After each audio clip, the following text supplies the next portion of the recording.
May nagbago tungkol sa malalayuang pag-atake ng Ukraine. Tinatamaan pa rin ang mga refinery. Patuloy pa rin ang kampanyang naglalayong patuyuin ang dugong nagpapatakbo sa makinang pandigma ng Russia. Iba ang mga pag-ataking yon, mas eksakto. Mas tiyak na ngayon ang mga ito.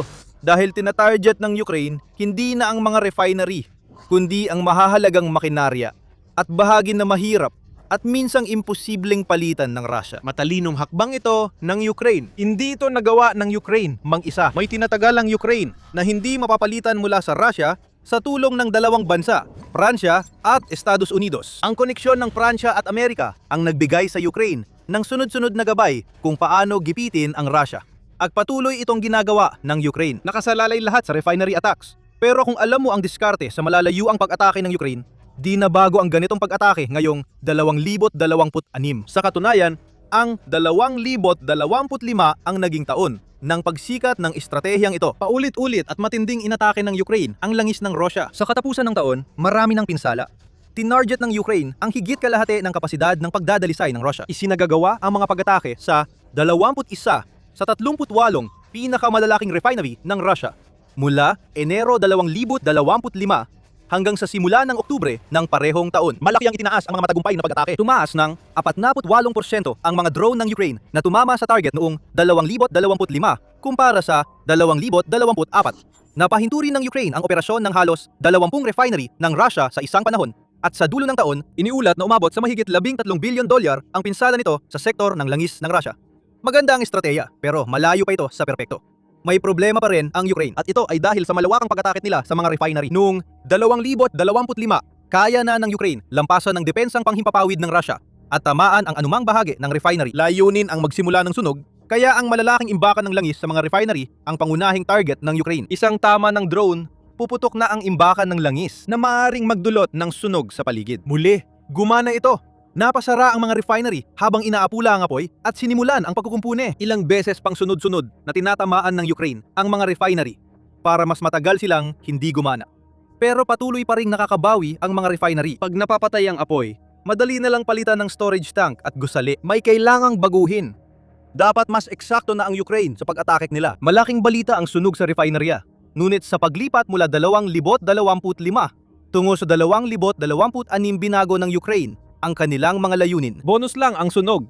Ang totoong layunin ng Ukraine ay pahabain ang pagtigil ng operasyon ng mga refinerya. Paano nila gagawin yon? Sa pag-atake sa makinaryang mahirap palitan. Dahil sa parusa ng kanluran, nahihirapan ng Russia maghanap ng piyesa. Isa pang problema ang lumitaw. Malinaw na kayang maglunsad ng Ukraine ng mga atake sa refinery dahil sa lakas ng intelihensya nito. Ngunit ang ganitong eksaktong pag-atake ay hindi madali. Kailangan ng Ukraine ng tulong para matukoy ang mga target na dapat nilang sirain sa mga refinery ng Russia at para matayak na makakarating ang kanilang mga drone sa mga target na yon sa simula pa lang. Ang tulong na yon ay nagmula sa dalawang magkaibang pinagmulan, ang Estados Unidos at Pransya. Ayon sa Financial Times, tumutulong ang intelihensya ng Amerika at Pransya sa Ukraine sa pagtukoy ng target para baguhin ang estratehiya laban sa mga refinery. Hindi na apoy ang layunin ngayon. Ang pagsira sa mga pangunahing makinarya sa mga refinery ang naging pangunahing layunin at ginagawa ito ng Ukraine nang may nakababahalang regularidad. Kapag nasira ang mahahalagang bahagi, hihinto ang makinarya ng digmaan. Malaki ang papel ng Pransya. Noong Enero, sinabi ni Pangulong Emmanuel Macron na halos 2/3 ng intelihensyang ginagamit ng Ukraine laban sa Russia ay mula sa Pransya. Binigyang diin ni Macron na tumaas ang papel ng Pransya matapos ang isang taon ng hindi tiyak na relasyon ng US at Ukraine. Lalo na't labis na umasa ang Ukraine sa intelihensya ng Amerika. Ngayon, ayon kay Macron, 2/3 ng intelihensya ay mula sa Pransya na nagbigay ng impresyon na sinisikap ng Ukraine na lumayo sa intelihensyang galing sa US. Hindi ganon. Maaring nabanggit ni Macron na karamihan sa natitirang 1/4 ng intelihensyang natatanggap ng Ukraine. At marahil mas marami pa ngayon dahil bumuti ang relasyon ng US at Ukraine noong 2026 ay galing pa rin sa US. Hindi lang basta US agency. Mismong pangunahing intelihensya ng bansa, ang CIA, ay direktang tumutulong sa Ukraine para matiyak ang tumpak na pag-atake sa mga refinery ng Russia. Ginagamit ng Ukraine ang tulong ng ahensya para makakuha ng intelihensyang kalamangan na hindi makayanan ng Russia. Iniulat ng United 24 Media na kadalasan mga CIA specialist ang nagtutukoy sa makinang industrial na target ng Ukraine. na may dalawang kondisyon. Dapat ay napakahirap palitan ng Russia ang makinang ito. O kung hindi man, halos imposibleng maayos ng Russia dahil hindi nila makuha ang mga Western na piyesang kailangan. Ayon sa outlet, mahalaga ang intel ng CIA sa pag-atake ng Ukraine sa mga bodega ng Wildberries ng Russia na tinatawag ding Amazon ng Russia. May online portal ang Wildberries para sa bintahan ng mga negosyanteng Ruso at consumer. Pero pinapayagan din nilang magbenta ng kagamitang militar gaya ng drones at body armor. Naging target ito at malaking target pa. Sa tulong ng CIA, tinamaan ng Ukraine ang 8 sa mga fulfillment center ng kumpanya. Nawala ang mga 800 at 60,000 metro kwadradong puno ng produkto sa espasyong industrial. Sa isang iglap, 15.4% ng storage capacity ng Wildberries ay nasunog. Nagresulta ito sa $1 bilyong na pagkalugi ng kumpanya at mga nagbebenta na hindi sana nangyari kung wala ang CIA. Simula nun, sinubukan ng Wildberries na itago ang kagamitang militar mula sa search results, umaasang hihinto ang Ukraine sa pagpapadala ng mga flying sanctions. Hindi ito epektibo. Alam ng Ukraine ang halaga ng Wildberries bilang tagapag-supply ng militar at lohistika sa Russia. Sa tulong ng CIA, patuloy nilang tutukuyin at sasalakayin ng buong bagsit ang mga pasilidad ng kumpanya. Sinabi ng Forbes na matagal nang tumutulong ang CIA sa Ukraine ng palihim mula nung sinimulan ng Russia ang kanilang kampanya ng agresyon sa pamamagitan ng iligal na aneksasyon ng Crimea noong 2014. Ang CIA ay tumutulong na sa intelihensya ng Ukraine. Muling itinayo ang mga institusyong pinahina ng korupsyon at tinanggal ang mga nalalabing sistemang Ruso at mga paraan ng paniniktik noong Soviet era. Ang resulta ay isang matalim at mabagsik na serbisyo ng intelihensya ng Ukraine. Suportado ito ng dalawang pinakamakapangyarihang bansa sa mundo. Nagtutulungan ang Pransya at Estados Unidos para suportahan ang Ukraine sa pag-atake sa mga refinery at iba pang target sa Russia. Pero may galamay pang CIA sa iba pang bagay. Simula ng malawakang pananakop, may mga pambubomba at lihim na operasyon sa loob ng Russia. Mahahalagang general at leader ng Russia ang napatumba na. Hindi na ako ng Ukraine ang responsibilidad sa mga ataking ito. Pero halatang sila ang may gawa at sa likod ng Ukraine, ayon sa Forbes, ay ang CIA. Ang lahat ng nakikita natin ngayon ay bunga ng mahigit 10 taong pagtutulungan na dinala sa susunod na antas noong 2026. Tinutulungan ngayon ng Pransya at Estados Unidos ang mga military planner ng Ukraine sa paglatag ng direksyon at pagplano ng mga malalayuang pag-atake. Pero paano ito ginagawa at ano ang layunin nito? Ibubunyag namin ang lahat, kabilang na ang nakakagulat na papel na ginagampanan mismo ng Russia sa pagpapahintulot sa mga strike ng Ukraine. Pero bago natin gawin yan, ito ang military show. Sinasaliksik namin ang likod ng mga balita para mahanap ang tunay na mga kwento. Kung nakikinabang ka sa aming channel, huwag kalimutang mag-subscribe at pindutin ang notification bell para hindi mo mamiss ang alinman sa aming mga araw-araw na video. Ibinahagi ng Financial Times kung paano tinutulungan ng France at US ang Ukraine sa kanilang mga strike. Ayon sa dalawang drone operator na nakausap ng outlet, maraming trabaho ang ginagawa ng mga inhinyero bago paliparin ng drone. Pinipipili ng mga inhinyero ang mga target base sa natanggap nilang impormasyon, kasama ang detalyadong technical na pagsusuri para planuhin ang ruta, logistika ng pag-atake, at ang layunin ng target sa operasyon ng digmaan ng Ukraine laban sa Russia.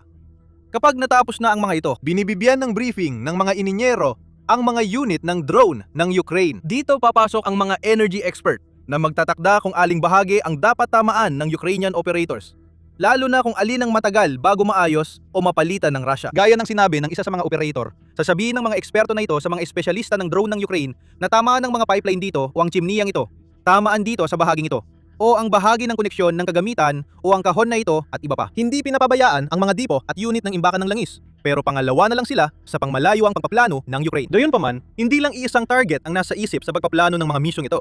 Laging may mga contingency na nakapaloob sa lahat ng bagay. Kung hindi gumana ang plan A, baka nailipat na ng Russia ang air defense o naprotektahan na ang target ng Ukraine.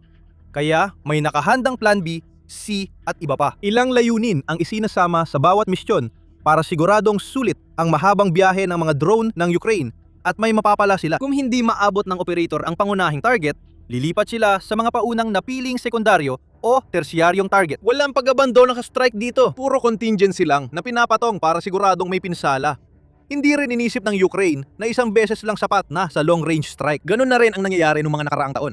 Pero sinisiguro talaga ng Ukraine na binibigyan nito ang sarili ng pinakamagandang pagkakataon na tamaan ng paulit-ulit ang anumang target hanggang sa hindi na ito kayang maibalik ng Russia. Maaring makamit ito sa pamamagitan ng dami ng drone na ginagamit sa isang strike o kaya ay sa pagpapadala ng panibagong bugso ng mga drone kung sa tingin ng Ukraine ay kailangan pa. Pero kahit paano, ang refinery na tinamaan ng mga drone ng Ukraine ay dapat asahan na hindi lang isa ang aatake. Kung ang unang drone ng Ukraine ay agad tumama sa target, palaging may mga pangalawa at pangatlong target na pwedeng tamaan. Nakikita natin dito ang sistematikong pagbuwag ng industriya ng langis at gasolina ng Russia, suportado ng intelihensya ng Pransya at US. Pinagsamang gulat at technological na pressure na dinala ng panahon ng mga drone. Ayon kay Yevgeny Kamara, pansamantalang kalihim ng depensa ng Ukraine, dapat palakasin ng Ukraine ang ganitong paraan para mas mapinsala ang makinarya ng digmaan ng Russia sa mismong teritoryo ni Putin. Ayaw iyon ng Russia, lalo na't marami na silang problema sa kasalukuyang antas ng mga pag-atake ng Ukraine. Mas epektibo ang pag-atake ng Ukraine sa mga refinery ng Russia noong 2026 kaysa 2025. Nagkaroon ng krisis sa fuel sa buong bansa. Pagdating ng Hulyo, bumaba ng hanggang 40% ang produksyon ng fuel sa Russia dahil hindi gumagana ang mga pangunahing refinery. Dahil ito sa mas mataas na katumpakan ng Ukraine. Dati, ilang araw lang napahinto ang refinery dahil sa pag-atake. Pero ngayon, inaabot na ng linggo o buwan bago makabawi ang Russia. Dilimitahan na rin ang bentahan ng gasolina sa mahigit 40 rehiyon. Bumaba ng 25% ang pagproseso ng langis ng Russia kumpara noong nakaraang taon, pinakamababa sa 20 taon, at 17% ang bagsak ng produksyon ng gasolina. Ibinunyag ito ng United 24 Media noong Hulyo 2. Habang nangyayari ito, kailangang maghanap ng paraan ang Russia para tugunan ang pinakamataas na demand sa fuel sa bansa tuwing Agosto hanggang Setyembre. Kapag pinagsama ang drone ng Ukraine, intel ng US at Pransya, nagiging mabagsik na kombinasyon laban sa Russia. Lalo na't may isa pang idinagdag na sangkap, isang patak ng Russian vodka na di sinasadyang ibinigay ng Russia mula sa dating Soviet Empire. Ano ang ibig naming sabihin?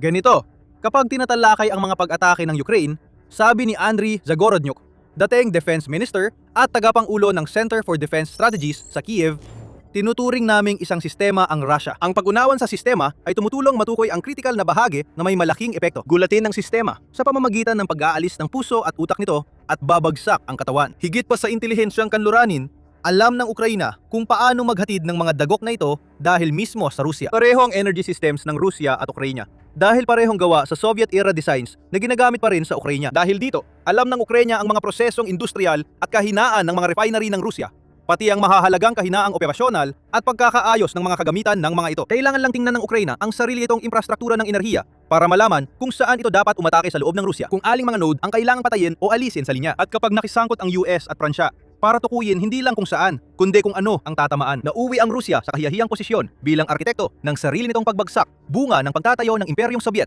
na inspirasyon ni Putin. Nakakatakot ang ganitong uri ng iro niya para sa Rusya. Gayun din ang katotohanang natutunan ng Ukraine mula sa Rusya sa digmaang ito, kung gaano kapinsala ang maaring idulot ng mga pag-atake sa infrastruktura ng enerhiya. Nakakalungkot, natututo kami sa mga Ruso. Ayon kay Zagorodnyuk sa Financial Times, ginagawa rin nila sa amin dito ang eksaktong pareho, dagdag pa niya. Ang pangunahing pagkakaiba ay ang Ukraine ay may access sa mga kailangan nito mula sa mga kasosyong kanluranin para magsagawa ng pagkukumpuni at palitan ang mga nasirang kagamitan. Hindi ito magawa ng Rusya. Naipit ito at napalilibutan ng dagat ng mga parusa, kaya hindi makakuha ng kanluraning piyesa na kailangan agad para ayusin ang pinsalang dulot ng Ukraine. Nagiging desperado na ang Rusya. Ayon sa ulat noong Hulyo 3, sinabi ni Vladislav Vlasyuk, tagapayo at kinatawan ng Pangulo ng Ukraine, sa patakaran ng mga parusa, sinabi niya sa UKR Inform na napipilitan na ang Rusya umasa sa China para makuha ang mga piyesang ginagamit nito. Ayon kay Vlasyuk, hindi mapagkakatiwalaan ang mga peking produkto mula China. Halimbawa nito ang navigation module at ilang high-precision microcontroller. Minsan, napilitan ang mga Ruso gumamit ng alternatibong piyesa na mas mahinang performance o nangangailangan ng malaking pagbabago sa disenyo ng sistema. Ayon kay Vlasic, tungkulin nating gawing pinakamahirap at pinakamahal ang prosesong ito. Mangyayari rin ito sa mga refinerya ng Rusya na pabor sa plano ng Ukraine. Ang madaling masirang peking piyesa ay pwedeng magbago ng disenyo gaya sa mga misil ng Rusya. Maaari rin itong magdulot ng sirang magpapahinto muli sa operasyon ng refinerya. Pero wala nang ibang pagpipilian ang Rusya. Maaari lang silang pumili ng mga substandard na piyesa o wala talaga. Kailangan nilang tanggapin ang una. Sa mga susunod, lalala pa ang sitwasyon para sa Rusya. Hindi mapuputol ang intelihensya mula Pransya at US, kaya tuloy ang mga drone ng Ukraine. Hindi yon tama. Pupunta pa sa mas malalim sa Rusya ang mga iyon, lampas sa inaasahan ni Putin. Habang gumagaling ang drone tech ng Ukraine, mas malalim itong nakakaatake. Nagbibigay daan sa mas malaking paggamit ng kanluraning intelihensya para makapinsala pa. Ngayon, Kaya nang tamaan ng Ukraine ang anumang target sa European Russia. Ang top drone nila ay kayang lumipad ng lampas 3,000 kilometro at gumagagawa sila ngayon ng bagong henerasyon ng mga long-range na sistema na makakatama pa ng mas malalalim na target. Ayon kay Pangulong Volodymyr Zelensky ng Ukraine, nasa usapan ang mga drone na aabot ng mahigit 5,000 kilometro na maaaring magamit ng mga operator ng Ukraine bago matapos ang 2026. Sa 2027, umaasa ang Ukraine na magkakaroon ng drone na kayang bumiyahe ng 10,000 kilometro na magbibigay ng mas maraming target at masamang balita para sa Russia. Hindi rin kampante ang Ukraine gaya noong 2025 na ginamit ang mas pinong estratehiya. Plano nilang palawakin pa ang mga naabot nila ngayong taon. Madalas magpulong si Zelensky kasama ang mga pangunahing opisyal militar para mag-update ng mga listahan ng target at magtakda ng prioridad. Sa katapusan ng Hulyo, inaprubahan niya ang bagong plano para sa malalayong pag-atake at binigyan ng pahintulot ang mga bagong pag-atake. Tanging matataas na opisyal ng Ukraine lang ang nakakaalam ng target. Ganyan ang plano. Mas kaunti ang alam ng Russia, mas mahina ang depensa nila bago dumating ang mga drone ng Ukraine. Kung mahilig kaming tumaya, malamang karamihan sa mga target sa listahan ng Ukraine ay naimpluwensyahan ng impormasyon mula Pransya at Estados Unidos. Hindi rin kayang depensahan ng Russia ang mga ito saan man. Sobrang lawak ng bansa kaya hindi kayang protektahan lahat ng mahalagang pasilidad militar mula sa mga drone ng Ukraine. Ang laki ng bansa na dating isang kalamangan kapag nagtatanggol laban sa mga paglusob sa lupa ay naging isang napakabigat na pasanin para sa Kremlin. Si Putin at ang kanyang mga kasamahan ay kailangang palaging magpalit-palit ng depensa sa himpapawid. Kailangang hulaan ng Russia kung saan tatama ang Ukraine at ilipat ang depensa. Kaya may mga target na naiiwang mahina. Hindi nila inaasahan ang ganitong laro ng prioridad na pabor sa Ukraine. Dahil kayang abutin ng mga drone ng Ukraine ang mga refinery sa Siberia, mas marami pang ganitong pagpipilian na ang hinaharap ng Russia. Kung matuloy ang pinalawak na abot na binanggit ni Zelensky ngayong taon hanggang 2027, mapipilitan ang depensa ng Russia na hatiin hanggang sa mabasag. Hindi na hadlang ang distansya para sa Ukraine. Wala nang estratehikong likuran ang Russia. At daan-daang target na lang ang natitira na kayang abutin o malapit ng maabot ng mga drone ng Ukraine. Ito na ang bagong realidad ng Russia. Nagkaisa ang CIA, intelihensya ng France at Ukraine para pahinain ang makinarya ng digmaan ng Russia. Halos araw-araw nang lumilipad ang mga pandurog ng bayag. Sa bawat pag-atake nila, kahit makina sa refinery o base militar na dapat ligtas, kailangan muling tiisin ni Putin ang isa pang sipa sa singit. Sa huli, luluhod ang Russia, isang military superpower na magiging wasak at dudugo ng langis at gasolina. Linggo-linggo, may patunay ng mahusay na pagtutulungan ng Ukraine, Pransya at Amerika sa mga pag-atake sa wild berries. Noong Hulyo, naging malaking balita ang pagsanib ng intelihensya ng kanluran at lakas militar ng Ukraine. Nabanggit namin ang mga pag-ataking yon sa bidyong ito. Ngayon, maaari mong malaman pa ang tungkol dito at kung bakit ito mahalaga sa pamamagitan ng panonood ng aming video kung saan tinatalakay namin ang laki ng mga pag-ataking ito at kung gaano kalaking pinsala ang naidulot nila sa makinarya ng digmaan ng Russia. Pero bago ka umalis, huwag kalimutang mag-subscribe sa Military Show. Nagbibigay kami ng ganitong uri ng pagsusuri sa lahat ng aming araw-araw na mga video at ikatutuwa naming makasama ka sa aming paglalakbay. At salamat, gaya ng dati, sa iyong panonood.